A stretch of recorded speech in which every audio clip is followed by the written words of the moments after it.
Voilà. Le philosophe, 5 théories folles sur la rêverie qui vont te choquer. Honnêtement, mon ami le philosophe, le chapitre m'a déjà choqué. Donc, va vraiment falloir donner du sale pour me choquer davantage. Hein, parce que là, je suis au bout de ma vie. Hein. Et le rassemblement ultime de One Piece. Tous les 4 ans, les rois et reines se réunissent durant 7 jours pour discuter des questions majeures du monde. La dernière rêverie a pris un tournant inattendu. Durant le 4e jour de la rêverie, les commandants révolutionnaires ont affronté les amiraux Fujitora et Ryokugyu à Marie-Joise dans le but de récupérer leur ancien cap.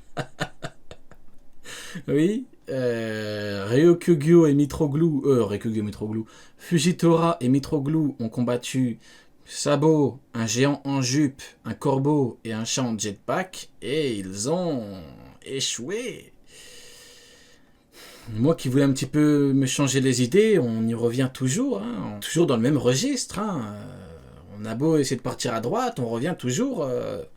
Voilà, on en revient toujours au show en jetpack, quoi. Mitroglou, quel fumier, hein. Camarade Bartholomew Kuma. Et les grands corsaires ont tous perdu leur titre. Mais ce n'est pas tout. Aïe, c'est terrible. Hein. Ils n'ont pas réussi à choper un chat en jetpack. Même le corbeau, ils l'ont pas chopé.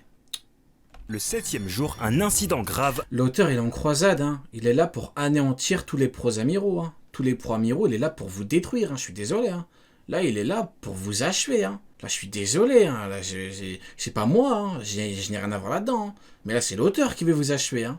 A eu lieu concernant Alabasta. Et une nouvelle par rapport à Sabo crée la panique dans le camp des révolutionnaires. Big News Morgans parle d'une mort et d'une tentative d'assassinat. Sans oublier que le Cypherpole a voulu empêcher qu'une information soit diffusée. Aujourd'hui, 5 théories sur les événements majeurs de la rêverie. L'auteur de One Piece a glissé des indices depuis plusieurs années permettant de prédire ce qu'il s'est passé durant la rêverie. On va tous les analyser dans cette vidéo. Et si tu fais partie des 78% qui regardent ma chaîne... Non les gars, vous déconnez, 78%, faut s'abonner.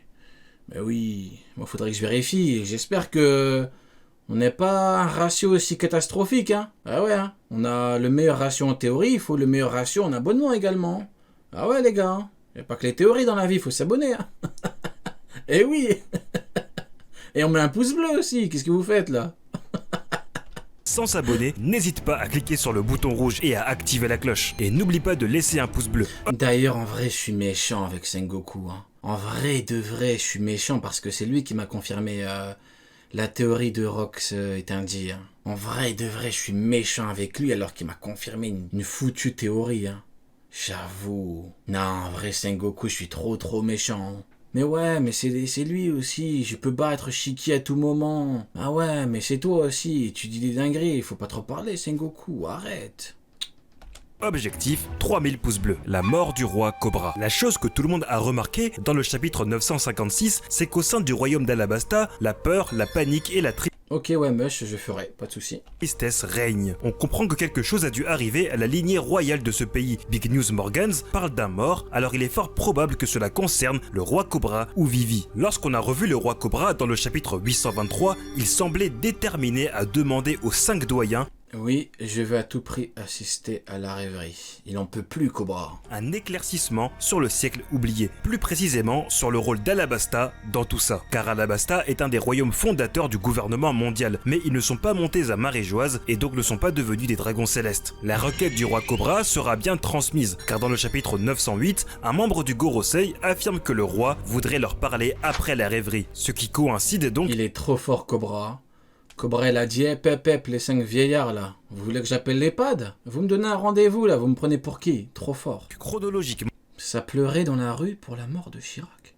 Comment ça, FL8MY? C'est quoi le... Je comprends pas le message. Tu t'es trompé de live ou... Ah, Cobra, tu voulais dire? T'as dit Chirac au lieu de Cobra? Attends, quoi? Dis-moi que tu t'es trompé, que tu voulais écrire Cobra. Avec l'incident produit au jour 7. Dans leurs paroles, on remarque qu'ils sont... C'est une dinguerie ce qui m'a sorti là. Qu'est-ce que c'est que ça, FL8MY? Cobra Jacques Chirac. Oh merde. Attends, mais tu m'as fait une denies là. Très méfiant envers lui. Alors... Demande à Jacques Chirac. Si cette discussion a eu lieu, c'est celle-ci qui provoquera la mort du roi Cobra, car celui-ci va sûrement demander des informations sur le siècle oublié, et évidemment les 5 doyens ne voudront pas répondre à ces questions, mais le roi insistera. C'est pour cette discussion qu'il a tenu à venir à la rêverie malgré son état. Et ça, Ah ouais, c'est vrai qu'il a été foutu, Cobra. Hein. ce n'est pas bon signe. La dernière fois qu'un homme a insisté sur le siècle oublié, c'était au chapitre 304. Effectivement, la dernière fois qu'un mec a insisté, carbonisé, il a eu la totale. Hein. 95, lorsque le Foutu Albert Einstein, tout ça, ça cause Albert Einstein, tout ça. professeur Clover expliquait qu'il avait découvert l'existence d'un ancien Franchement, je vous dis la vérité, hein. Parfois, quand j'ai un petit coup de mou, quand je suis un petit peu de mauvaise humeur ou quoi, je fais quoi? Je vais regarder les réacts avec Albert Einstein, et là, ça va tout de suite mieux. Le foutu Albert Einstein, y voyons quoi, mais je pleure de rire, c'est une dinguerie. Hein. royaume. Et au moment de prononcer le nom, Lord Là, le Isaac Newton, la vraie puissance d'Isaac Newton, quelle dinguerie. été donné de lui tirer dessus. C'est la même chose qui se produira avec le roi Cobra. Il insistera auprès des 5 doyens et révélera que Crocodile était venu jusqu'à Alabasta pour trouver l'arme antique Pluton. Et la prononciation Dis Siri, répète après moi. Shanks foudroie Mihawk. du Oh merde, mon téléphone. Oh merde, je voulais le faire pour vous. Oh putain, merde. Oh misère.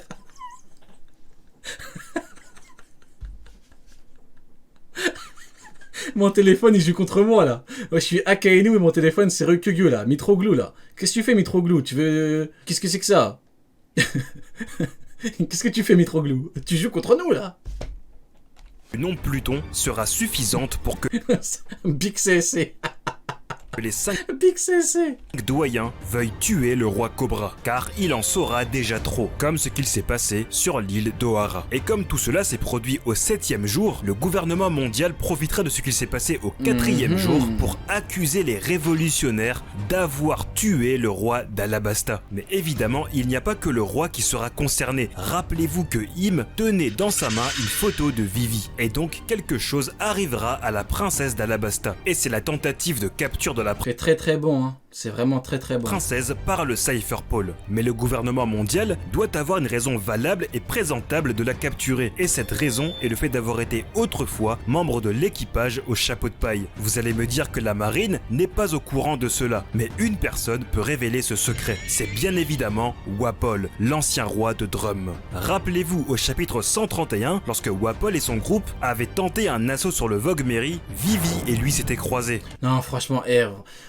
faut se concentrer sur la vidéo, là, vous êtes des gamins. Donc ce dernier est bien au courant du secret de la princesse. Wapol a une rancœur envers le roi Cobra, qu'il a humilié lors d'une rêverie. Dans le passé, il avait giflé Vivi lorsqu'elle était jeune. Maintenant, celui-ci ira dénoncer Vivi au gouvernement mondial. Et cela aura de lourdes conséquences. Maintenant, avec le roi Cobra mort, pour avoir osé parler des podéglyphes, et la princesse Vivi, déclarée comme l'allié d'un empereur des mers, le royaume d'Alabasta sera donc exclu du gouvernement mondial. C'est même possible que les 5 doyens souhaitent, tout comme à O'Hara, déclencher un Buster Call sur ce royaume. Ainsi, pour calmer la tension, la famille Un Buster Call sur Alabasta.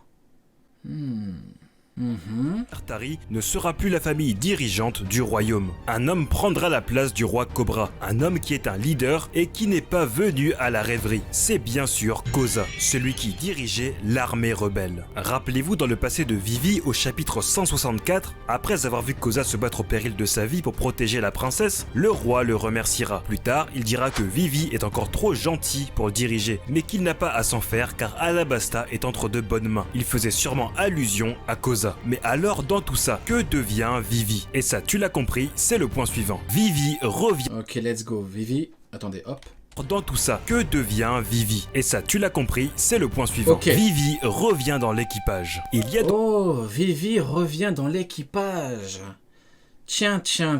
eu une tentative de capture de la princesse d'Alabasta pendant que les rois étaient en réunion. Mais un incident viendra empêcher la capture de Vivi. C'est bien sûr l'assaut des révolutionnaires. En d'autres mots, Vivi Oh là là, l'équipe de roi. Oh, regarde-moi ça. Pa. Un géant en jupe, un corbeau, un chat en jetpack, sabot. Allez hop, ils ont mis tout nu Mitroglou et Fujitora. a été mêlé au combat des révolutionnaires contre Fujitora et Ryokugyu. Le groupe de Sabo, voyant la princesse en train de fuir ses poursuivants, l'ont aidé. Mais il n'y a pas que eux ayant des compétences de combat pour aider Vivi. On peut citer Rebecca de Dressrosa, Léo qui a un pouvoir très utile, Sai de la famille Chinjao, ou encore Viola Chinjao qui possède aussi un pouvoir très intéressant. C'est peut-être elle qui va remarquer que Vivi est en train de se faire capturer. Tous des gens alliés à Luffy et avec qui Vivi a déjà tissé des liens. Seulement, pour fuir Marie-Joise, il faudra donc prendre un bateau. Mais à des kilomètres de hauteur, cela risque d'être compliqué. Donc elle s'enfuira par les airs. L'option la plus logique serait que ce soit Pell le faucon qui la sorte de là. Mais ce ne sera pas lui, car Oda nous a livré un dialogue très mystérieux au chapitre 823. Igaram, qui s'inquiétait pour la princesse, citera 3 dangers: un mystérieux oiseau, un sniper et une météorite. Mystérieux oiseau, sniper. Si Vivi est impliquée indirectement dans le combat des révolutionnaires, la météorite symbolise donc Fujitora. Pendant longtemps, j'ai pensé que les 2 autres phrases symbolisaient Lafitte et Von Augur, de l'équipage de Barbe Noire. Mais après la présentation des révolutionnaires, il s'agit là sûrement de Lindbergh et oui, vous voyez, c'est ça. On avance avec le temps, les théories évoluent. C'est comme ça que ça fonctionne. Voilà, faut jamais rester sur une idée fixe. Non, c'est ça, j'ai raison, dans tous les cas, ça bougera pas. Ben non, faut savoir évoluer. Et là, regardez, l'exemple, il est parfait. L'exemple est parfait. C'est ça, il pensait que c'était ça, mais au final, hop, ça a bougé. Karasu. Rappelez-vous, à la fin de Dressrosa, on voit Sabo voyager à bord du Corbeau. Ainsi, c'est le commandant révolutionnaire qui sauvera Vivi. Et dans le journal de Morgans, cela sera présenté comme un enlèvement des révolutionnaires. Ainsi, ce groupe sera accusé comme coupable de la situation actuelle d'Alabasta. Mais du coup, où irait Vivi? Compte tenu du contexte, elle ne retournera pas à Alabasta pour ne pas mêler les habitants innocents à son histoire avec l'équipage au chapeau de paille. Et c'est comme ça que Vivi retournera dans son autre maison, c'est-à-dire chez les Mugiwara. Il a dit idée fixe, comme dans Astérix et Obélix. Vous vous rappelez de Babayatix, du parc Astérix? Ah là là, faut vraiment vivre le moment présent. Fallait être là avec Babayatix du parc Astérix. Hein. Babayaki, Babanaga, Babayaga, fallait être là. Vivi sera toujours considérée comme une membre. Luffy et les autres vont évidemment l'accepter. De plus, la promesse d'être des Nakama pour le grand Babayatix du parc Astérix. La vie a été symbolisée par la croix sur leurs bras. Et vous savez que ce symbole signifie aussi 10 en chiffres romains. Donc si Morgans officialise l'information sur Vivi comme membre des chapeaux de paille, qui lui aussi sera alerté par Wapol, elle serait donc la 10e membre. Vivi, 10e membre physique de l'équipage du chapeau de paille, ou au chapeau de paille de l'équipage du prochain roi des pirates. Tiens. La fameuse croix pourrait être un foreshadowing de plus de 20 ans. Et si vous vous demandez comment elle arrivera à retrouver l'équipage, sachez qu'il y a tant de personnes ayant une vivre-carte de Luffy présents à la rêverie. Léo, Sai et évidemment Sabo. Le retour de Bartholomew Kuma. Comme vous le savez, Kuma était autrefois un pirate violent et tyrannique. Mais 12 ans avant l'histoire de One Piece, il était membre de l'armée révolutionnaire avec Dragon et Ivankov. Dans l'équipage de Barbe Blanche, ouais, mais en fait le truc c'est que dans l'équipage de Luffy, il est vraiment...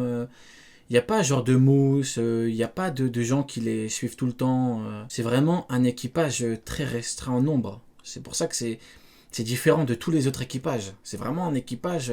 voilà, ils sont vraiment pas beaucoup. En termes de recrutement, généralement, il faut des arcs-entiers.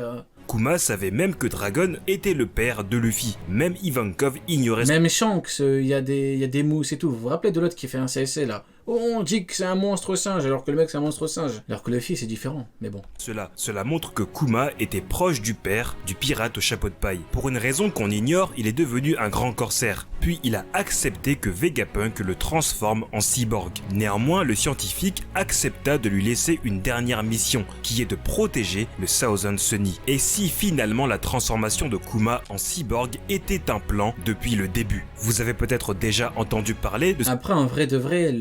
Le meilleur équipage pour moi c'est vraiment l'équipage de Luffy, hein. Il y a que des commandants, des vice-commandants. Voilà, les petits, il n'y en a pas quoi. Les mecs qui tombent à cause du Haki des Rois, ça sert à rien en vrai de vrai. En vrai, ouais, à haut niveau avec le Haki des Rois, ça sert pas à grand chose. Mais en vrai, dans une bataille complète et tout, bon, pourquoi pas. Ça dépend. En tout cas, ouais, bon écoutez... cette fameuse hypothèse sur le robot PX-1. Durant l'arc Sabaody, au chapitre 513, PX-1, un pacifista, s'apprêtait à tirer un laser sur Usopp, mais Kuma s'est interposé et l'a téléporté. T'as quand même Nami. Ouais, mais Nami, elle combat quand même très très bien avec son power-up et tout. Ça va, Nami, c'est pas non plus... Elle a quand même réussi à prouver, quoi, Nami. Contre Ulti et tout, voilà, quoi. À ce Quand même...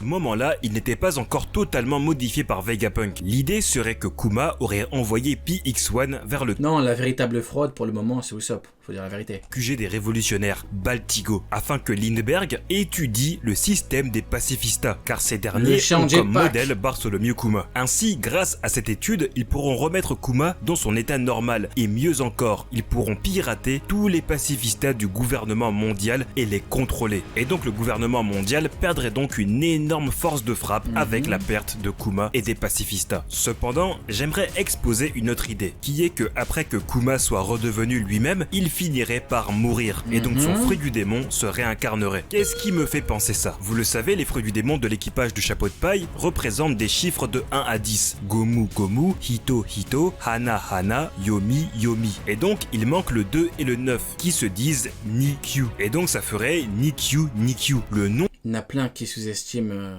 la force de frappe des pacifistas, mais... Marineford, c'est bien écrit carte maîtresse du QG de la marine.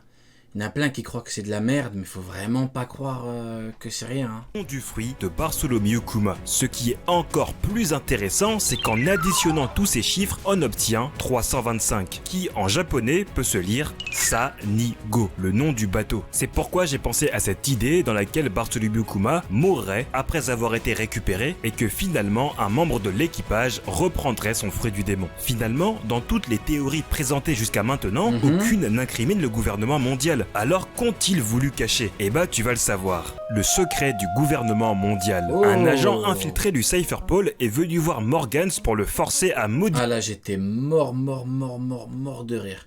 Qui est arrivé, Morgan il a fumé, c'est incroyable. Une information, et compte tenu de ce que j'ai dit oh là là, il lui a mis une gauche, il a couché. Oh, il est trop fort. Rien incrimine le gouvernement mondial. Eh bien c'est parce que l'information qu'a sorti Morgans n'est pas liée à la rêverie. C'est quelque chose que l'on a appris durant l'arc Dressrosa. Il s'agit de l'ancien circuit des armes lié à Doflamingo. Dans le chapitre 740... C'est une descente de police. 4, Koala expliquait qu'il y avait un commerce de Goldie Soul va péter un câble avec tous les chiffres. Ah, vous êtes des gamins. L'ombre dont personne n'avait pu révéler l'existence à cause du fruit de Sugar qui transformait en jouets les enquêteurs qui s'infiltraient. Ils chercheront donc à comprendre d'où les armes viennent. Puis c'est au chapitre 747 que le vice-amiral Maynard dit avoir découvert toute la vérité. Koala découvrira qu'un royaume se déguiserait en pirate pour envoyer les armes à Dressrosa. Celle-ci prendra une photo pour preuve. Ce bateau venait en fait du royaume de Doerena. Plus tard, dans le chapitre 792, Koala dira à Sabo qu'elle a réussi à établir une liste des personnes mêlées à ce trafic. Et dans le chapitre 801, le Cypher Pole était venu pour cacher cette liste et récupérer les armes. Donc cela montre que le gouvernement mondial est impliqué dans ce circuit. Et donc la preuve que Koala a prise en photo est très dangereuse pour eux. Et c'est ça, la révélation de Morgans. C'est que le gouvernement mondial utilise l'argent du tribut céleste, une taxe faramineuse livrée au gouvernement, pour acheter des armes aux pirates. En faisant cela, ils enrichissent les hors-la-loi et contribuent à l'expansion de la piraterie et bloquent des révolutions dans certains royaumes. Cela créerait aussi des tensions entre le gouvernement et la marine. La rêverie... À chaque fois, il me fait flipper quand il termine ses vidéos. À chaque fois, j'ai pas le temps de mettre pause, c'est déjà terminé. Bah écoutez, franchement, très très bonne vidéo. Hein. Oh là là, chaque fois, il te met un coup à la fin. Mais ouais, franchement, j'ai vraiment bien aimé. Hein. Gros big up à lui, bien évidemment. On soutient, on s'abonne, on met un pouce bleu. C'est important. Et on ne lui dit pas que Kaido est protégé par la géographie de Wano Kuni. Voilà, on le respecte un petit peu. C'est très important le respect. Ok, bah j'ai bien aimé. Hein. Franchement, c'était très très bien.